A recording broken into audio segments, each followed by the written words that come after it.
Hey everyone, welcome back to the channel. Today we're talking about something that I've been thinking about a lot since recent events. How we came this close to something unprecedented in American politics. I'm talking about that brief moment when the left and right actually agreed on something major. Releasing the Epstein Files and holding the elites accountable. And then... counting or not counting gang violence? Well, we'll get to that. In 2024, heading into 2025, the country was more divided than ever. But then, something weird happened. Suddenly, you had AOC and Matt Gaetz on the same side. MAGA diehards were burning their hats and even posting the same memes as people on the left. There was only one thing that united such polar opposites. 3 words: release the files. The Epstein documents became this rare focal point where populist energy from both sides converged. For once, it wasn't about traditional left-right issues. This was about accountability for the elite class, something that transcended party lines.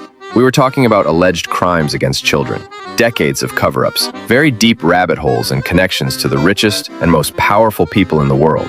People were connecting the dots. They weren't just angry about one billionaire's crimes. They were asking bigger questions. Why do the wealthy seem to operate by different rules? Why does justice work differently when you have private jets, entire islands, and powerful friends? Why are we fighting each other over culture wars, while the people at the top remain untouchable? This was class consciousness in real time. Working-class Trump voters and progressive activists were having the same conversations about elite impunity. For a moment there, it felt like the veil was lifting, like we were finally opening the red door to the room with all the secrets. The birthday book got released with all the birthday letters from very rich people, including Trump, who had previously denied writing any letters to Epstein. The elite were sweating, the pressure was on, things were unraveling, and then one Charles James Kirk got assassinated. Total silence. Well, chaos came right after, but total silence about the files and Trump's association with Epstein. Let's just say political violence re-entered the chat in a big way. This video's in regards to Charlie Kirk, and this video's for the liberals. It's war. We're coming for you. We're coming for you. And spare me your self-righteous bullshit lectures. I don't give a We're coming for you. Embarrassing! Suddenly, we are back to tribal thinking. You now have the crazy radicals on the right foaming at the mouth, desperate to start a civil war. A civil war with whom, by the way? The guy who allegedly shot Charlie is a white, gun-loving, registered Republican straight male. He is not a black trans Muslim immigrant Democrat, as many were hoping he was. He is a white dude, raised with Christian values and guns. So again, a civil war with whom? You had actual politicians trying to incite violence when they thought the shooter was a trans Muslim. And after finding he's a white straight MAGA, then it became thoughts and prayers. Let's now talk about Charlie Kirk's death for a moment. He got killed in probably the most ironic way possible. From the public execution comments to him saying he was fine with the gun deaths. Also, the shooter had the following engraved on the casings. If you read this, you are gay. LMAO. Bella Ciao.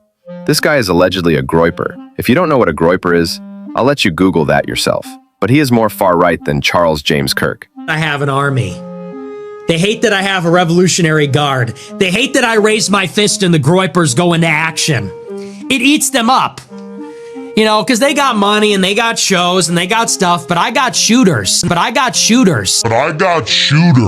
Again, the irony of it all.